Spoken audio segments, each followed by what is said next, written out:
Hello, अस्सलाम वालेकुम। मेरा नाम मारिया खुर्रम है और आई एम द को फाउंडर ऑफ आर्क।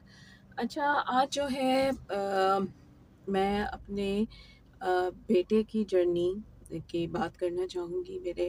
पहले मैं थोड़ा आपको बता दूँ, वैसे मैंने बहुत सी प्लेटफॉर्म्स पे जाके अपनी जर्नी शेयर की है, लेकिन मैं आप लोगों को भी बताना चाहती हूँ कि मेरे 2 बच्चे हैं। मेरा जो बड़ा बेटा है, ये है मेरा बड़ा बेटा।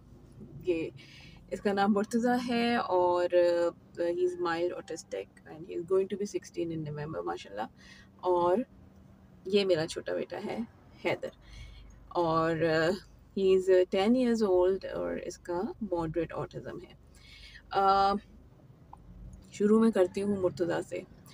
अच्छा देखिए, जैसे कि हम अपने इस आर्ट में हमारा जो फ़ोकस है, वो है बच्चों की स्किल्स पे काम करना। अब उसमें हर किस्म की स्किल्स आ जाती हैं, उसमें प्ले स्किल्स आ जाती हैं, उसमें लाइफ स्किल्स आ जाती हैं, हर किस्म की स्किल्स की हम बात कर रहे हैं।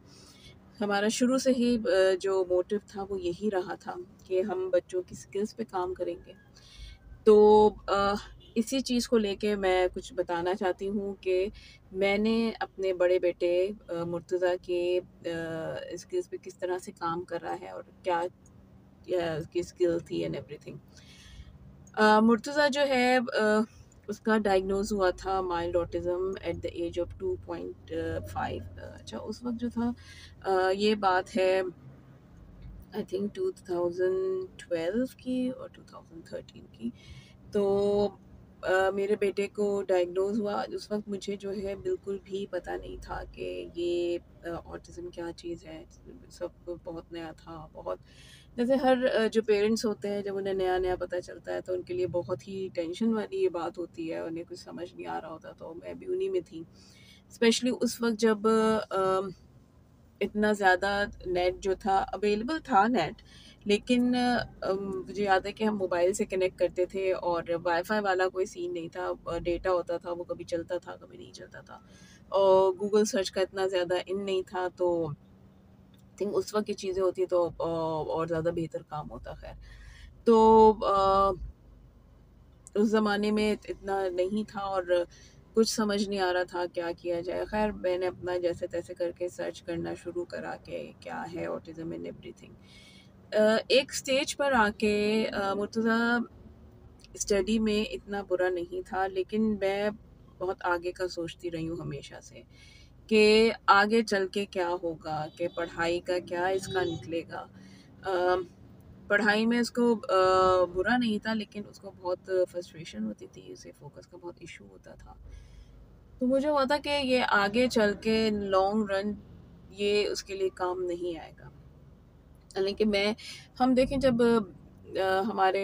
हम हमेशा से ये सोचते आते हैं कि हमारे बच्चे होंगे तो हम उनको ये बनाएँगे, हम डॉक्टर बनाएँगे, इंजीनियर बनाएँगे। बहुत से हमारी ड्रीम्स होती हैं, बहुत से हमारे प्लान्स होते हैं, जो कि फिर ऑब्वियसली वो ख़त्म हो जाता है। फिर हमें बहुत रियलिटी में रह के सब कुछ देखना पड़ता है कि हमें अपने बच्चों के लिए क्या करना है।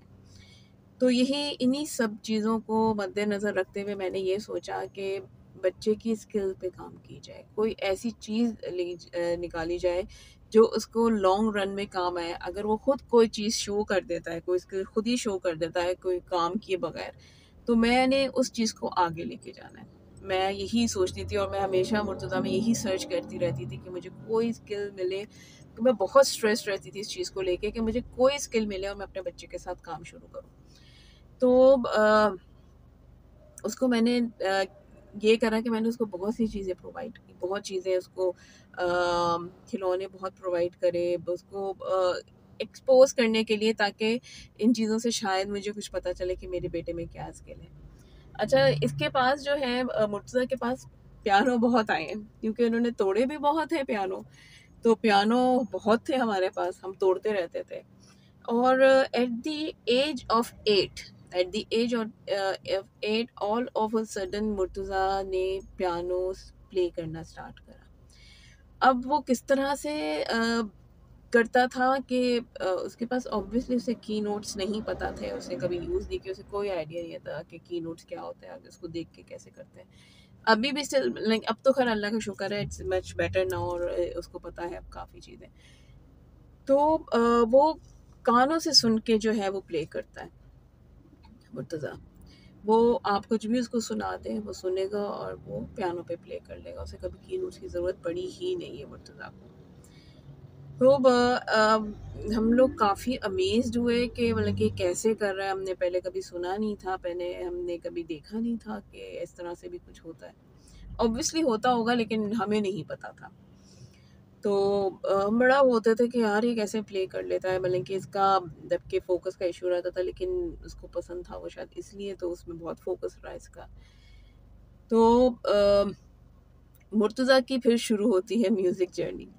अच्छा, स्कूल ये जा रहा था और मैंने इसको इंस्टीट्यूट म्यूज़िक इंस्टीट्यूट था कैपा के नाम से, फैसल गिल जो है जिस उनके ओनर हैं, उनके पास मैं मुर्तज़ा को लेके गई। मुझे अभी तक याद है वो दिन। I was literally shivering. मैं अंदर से बाहर से काँप रही थी लिटरली, क्योंकि मैं ये सोच के गई थी जब मैं उनके पास पहले गई थी कि अगर मुर्तज़ा का नहीं हुआ, क्योंकि उन्होंने कहा था कि मैं पहले देखूँगा कि ये कर सकता है, नहीं कर सकता है। जबकि मैं देख चुकी थी कि मुर्तज़ा कितना कैपेबल है, बट स्टिल एक डर रहता था।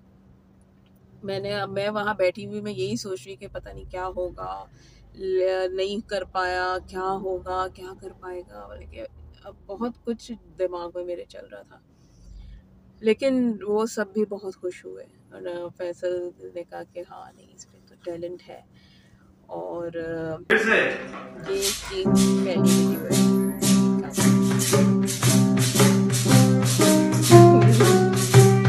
Cute chubby boy. तो यहाँ से फिर उसकी एक जर्नी स्टार्ट हुई, और उसके टीचर का, फैसल गिल का मैं जितना भी शुक्र अदा करूँ कम है कि उन्होंने बहुत मुर्तज़ा के काम कराया। और मुर्तज़ा अब जिस स्टेज पर है वो ऑब्वियसली सब उन्हीं की मेहनत है, उनकी टीम की मेहनत है, ज़्यादातर ऑब्वियसली सर फैसल की मेहनत है। तो यहाँ से मुर्तज़ा की जर्नी शुरू हुई है। अब हम लोग ये सोचते हैं कि हम सोचते हैं कि हम बहुत परेशान हो जाते हैं, कुछ हमें नज़र नहीं आ रहा होता, हम क्या करें, स्किल्स पे किस तरह से काम किया जाए। सबसे पहला जो मुझसे पूछा गया है कि किस तरह से आपने इस पे काम करा। देखिए, मैंने इस पे इस तरह से ही काम करा है, मैंने उसको एक्सप्लोर करने दिया है चीज़ों को। इवन के मैं अपने छोटे बेटे की बात बताऊँ, हैदर की, जबकि अभी तक उसमें कोई मैंने ऐसी चीज़ नहीं देखी, क्योंकि वो भी इसलिए कि आई थिंक मुझे पता है कि हैदर में क्या है टैलेंट, और लेकिन उसको अभी हैंडल करना जो है, उसके बिहेवियर होते हैं, इसलिए उसको हैंडल करना मुश्किल होता है, वरना he is also very much into music. और वो व्हिसल पे गाने गा लेता है। उसका टैलेंट क्या है, कुछ क्या है, लेकिन मैं देखें उस चीज़ में एक्सपेक्टेशंस शुरू में बहुत थी बच्चों के लिए, लेकिन जैसे जैसे टाइम गुजरता गया, एक आप टाइम के साथ साथ आप सीख जाते हैं, टाइम के साथ आपको बहुत सी चीज़ें पता चलती हैं। तो मुझे ये पता चला कि भाई मेरे बच्चे डॉक्टर नहीं बन सकता, मेरा बच्चा इंजीनियर ही बन सकता। मैं ये नहीं कहती कि कोई ऑटिस्टिक बच्चा नहीं कर सकता, बहुत से हैं जो इन ऑटिस्टिक बच्चों में, आई डोंट नो कि सब में है या हर, क्योंकि देखिए हर किस्म का, हर बच्चे का अलग टैलेंट होता है, हर किसी का पूरी पर्सनैलिटी चेंज होती है। तो लेकिन मैंने बच्चों को देखा है कि मैं नेट पे बहुत देखती रहती हूँ कि इन बच्चों में होती है बहुत, क्योंकि जो चीज़ इन्हें पसंद होती है उनमें का बड़ा शदीद किस्म का फोकस होता है, और उनको होता है कर लेना है, करना है, अच्छा करना है। स्किल देखें कुछ भी हो सकती है। मुझे तो बल्कि लगता है कि मुर्तज़ा में और भी स्किल्स हैं, शायद उन पे भी मैं काम करूँ, उसको और चीज़ों में मैं लेकर आऊँ, उसको मैं रोकूँ नहीं, उसे मैं रोकूँगी नहीं। ही लव्स टू कुक, उसे कुकिंग पसंद है, और आप यकीन करें कि वो यूट्यूब से देखता है, उसे जबकि इंग्रेडिएंट्स का नहीं, उसके नाम नहीं पता होता, उसको नहीं पता, लेकिन समहाउ वो सही इंग्रेडिएंट निकाल लेता है, वो सही चीज़ बना लेता है। उसका मेनली जो फ़ोकस होता है वो फ्राइड चीज़ होती हैं, जैसे उसने बनाई थी fried chicken, very crispy and very juicy it was, very nice it was. तो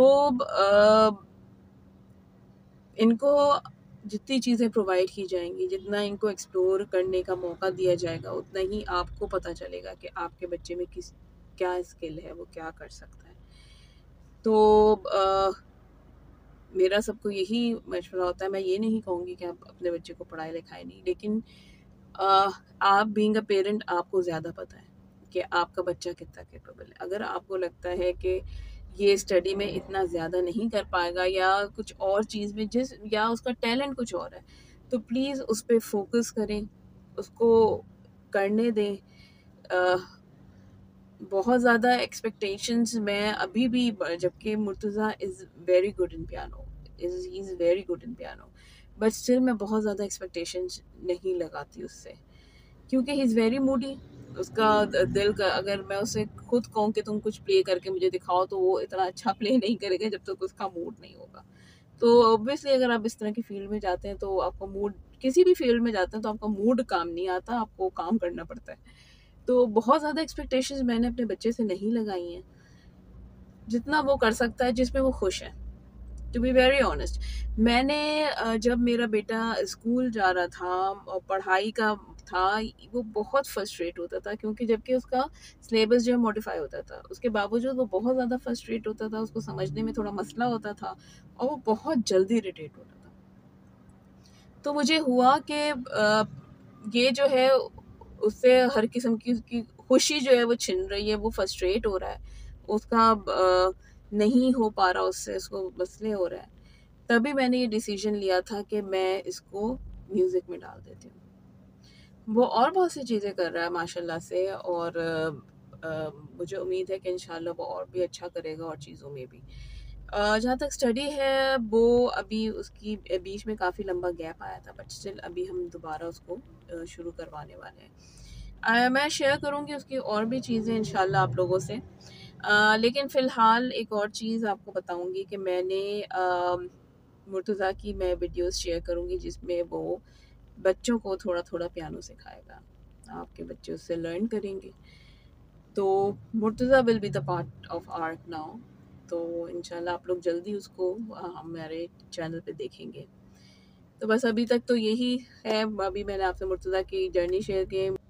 मैं आप लोगों से मुर्तज़ा की जो है वीडियोस भी शेयर करूँगी अपने एंड ऑफ द वीडियो, या बीच में भी शायद मैं डाल दूँ। तो लेट्स सी, मैं उसका थोड़ा आपको दिखाऊंगी भी कि किस तरह से वो प्ले करता है, और इंशाल्लाह थ्रू वीडियोस मैं उसकी पूरी जर्नी भी आपको दिखाऊंगी कि किस तरह से वो स्टार्ट हुआ, किस तरह से वो प्ले करता था और क्या था। ये सारी चीज़ें मैं आपके साथ शेयर करूँगी, तो मुझे और मेरे बच्चों को ज़रूर दुआओं में याद रखिएगा। And thank you so much. See you letter.